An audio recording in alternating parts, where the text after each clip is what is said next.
श्रीमद् भागवत पुराण अष्टम स्कंद 16वां अध्याय कश्यप जी के द्वारा अदिति को पर्योव्रत का उपदेश। श्री सुखदेव जी कहते हैं, परीक्षित, जब देवता इस प्रकार भागकर छिप गए और दैत्यों ने स्वर्ग पर अधिकार कर लिया, तब देव माता अदिति को बड़ा दुख हुआ। वे अनाथ सी हो गईं। एक बार बहुत दिनों तक के बाद जब परम प्रभावशाली कश्यप मुनि की समाधि टूटी, तब वे अदिति के आश्रम पर आए। उन्होंने देखा कि न तो वहाँ सुख शांति है और न किसी प्रकार का उत्साह या सजावट ही है। परीक्षित, जब वे वहाँ जाकर आसन पर बैठ गए और अदिति ने विधि पूर्वक उनका सत्कार किया, तब वे अपनी पत्नी अदिति से, जिसके चेहरे पर बड़ी उदासी छाई हुई थी, बोले, कल्याणी, इस समय संसार में ब्राह्मणों पर कोई विपत्ति तो नहीं आई है। धर्म का पालन तो ठीक ठाक हो रहा है। काल के कराल गाल में पड़े हुए लोगों का कुछ अमंगल तो नहीं हो रहा। फिर एक गृहस्थ आश्रम तो जो लोग योग नहीं कर सकते, उन्हें भी योग का फल देने वाला है। इस गृहस्थ आश्रम में रहकर धर्म, अर्थ और काम के सेवन में किसी प्रकार का विघ्न तो नहीं हो रहा है। वह भी संभव है तुम कुटुंब के भरण पोषण में व्यग रही हो, अतिथि आए हों, तुमसे बिना सम्मान पाए ही लौट गए हों, तुम खड़ी होकर उनका सत्कार करने में भी असमर्थ रही हो, इसी से तुम उदास तो नहीं हो रही हो। जिन घरों में आए हुए अतिथि का जल से भी सत्कार नहीं किया जाता, वे ऐसे ही लौट जाते हैं।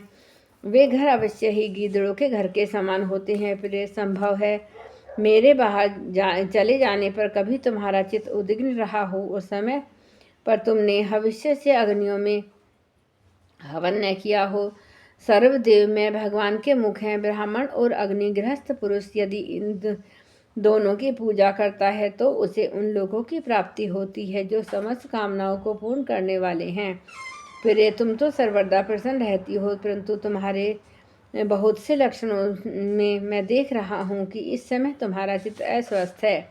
तुम्हारे सब लड़के तो कुशल मंगल से हैं न? अदिति ने कहा, भगवान, ब्राह्मण, गोधर्म और आपकी यह दासी सब सकुशल हैं। मेरे स्वामी, यह गृहस्थ आश्रम ही अर्थ, धर्म और काम की साधना में परम सहायक है। प्रभु, आपके निरंतर स्मरण और कल्याण कामना से अग्नि, अतिथि, सेवक, भिक्षुक और दूसरे याचकों को भी मैंने तिरस्कार नहीं किया। भगवत, जब आप जैसे प्रजापति मुझे इस प्रकार धर्म पालन का उपदेश करते हैं, तब भला मेरे मन की ऐसी कौन सी कामना है जो पूरी न हो जाए। आर्य पुत्र, समस्त प्रजा वे चाहे सतगुण, रजोगुण या तमोगुणी हो, आपकी ही संतान है। कुछ आपके संकल्प से उत्पन्न हुए हैं और कुछ शरीर से। भगवान, इसमें संदेह नहीं है कि आप सब संतानों के प्रति, चाहे असुर हो या देवता, एक सा भाव रखते हैं, सम है। तथापि स्वयं परमेश्वर भी अपने भक्तों की अभिलाषा पूर्ण किया करते हैं। मेरे स्वामी, मैं आपकी दासी हूँ। आप मेरी भलाई के लिए संबंध में विचार कीजिए। मर्यादा पालक प्रभु, शत्रुओं ने हमारी संपत्ति और रहने का स्थान तक छीन लिया। आप हमारी रक्षा कीजिए। बलवान दैत्यों ने मेरे ऐश्वर्य, धन, यश और पद छीन लिए हैं। अब हमें घर से बाहर निकाल दिया है। इस प्रकार मैं दुख के समुद्र में डूब रही हूँ। आपसे बढ़कर हमारी भलाई करने वाला और कोई नहीं है। इसलिए मेरे हितैषी स्वामी, आप सोच विचार कर अपने संकल्प से ही मेरे कल्याण का कोई ऐसा उपाय कीजिए जिससे कि मेरे पुत्रों को वे वस्तुएं फिर से प्राप्त हो जाएं। श्री सुखदेव जी कहते हैं, इस प्रकार अदिति ने जब कश्यप जी से प्रार्थना की, तब वे कुछ विस्मित से होकर बोले, बड़े आश्चर्य की बात है। भगवान की माया भी कैसी प्रबल है।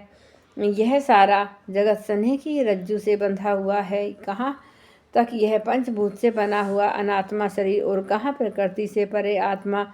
न किसी का कोई पति है, न पुत्र और न तो संबंधी ही है। मोह ही मनुष्य को नचा रहा है। फिर तुम संपूर्ण प्राणियों के हृदय में विराजमान अपने भक्तों के दुख मिटाने वाले जगत गुरु भगवान वासुदेव की आराधना करो। वे बड़े दीन दयालु हैं। अवश्य ही श्री हरि तुम्हारी कामनाएं पूर्ण करेंगे। मेरा यह दृढ़ निश्चय है कि भगवान की भक्ति कभी व्यर्थ नहीं होती। इसके सिवा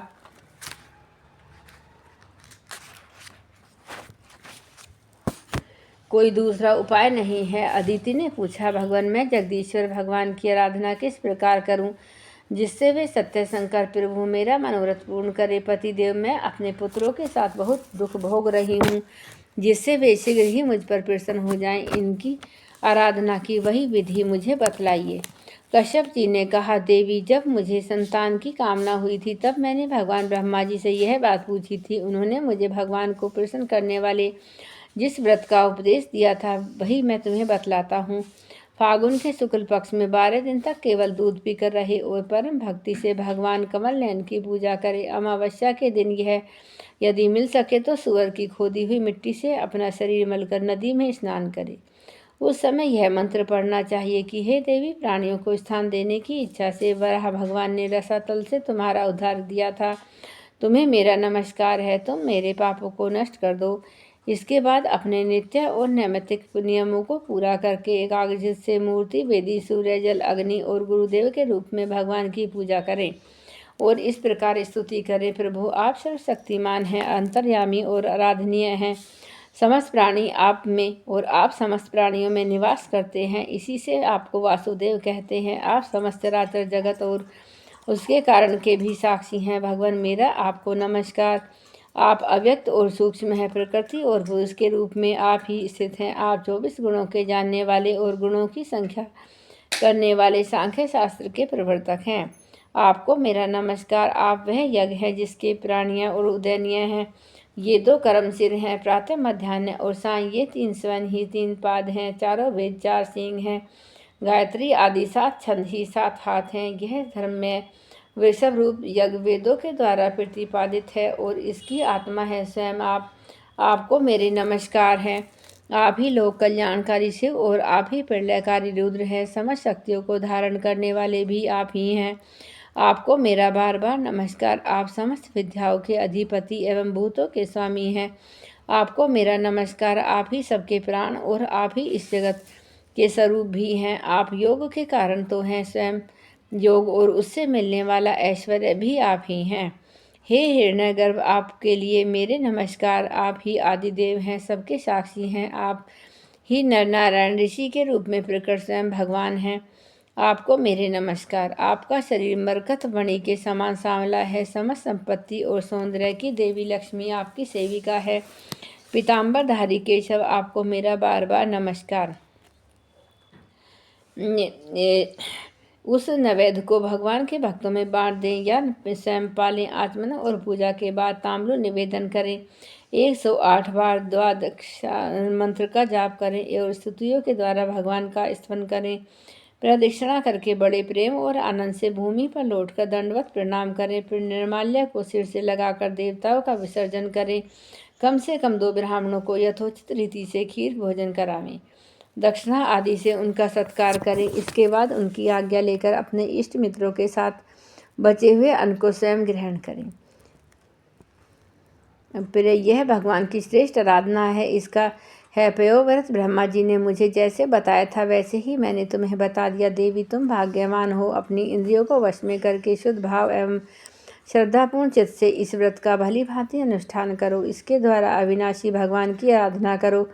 कल्याणी यह व्रत भगवान को संतुष्ट करने वाला है, इसलिए इसका नाम है सर्वयज्ञ सर्वव्रत। और यह समस्त तपस्याओं का सार है और मुख्य दान है। जिनमें भगवान प्रसन्न हों वे ही सच्चे नियम है, वे ही उत्तम यम है, वे ही वास्तव में तपस्या, दान, व्रत और यज्ञ है। इसलिए देवी, संयम और श्राद्ध से तुम इस व्रत का अनुष्ठान करो। भगवान शीघ्र ही तुम पर प्रसन्न होंगे और तुम्हारी अभिलाषा पूर्ण करेंगे। जय गुरुदेव, जय गायत्री।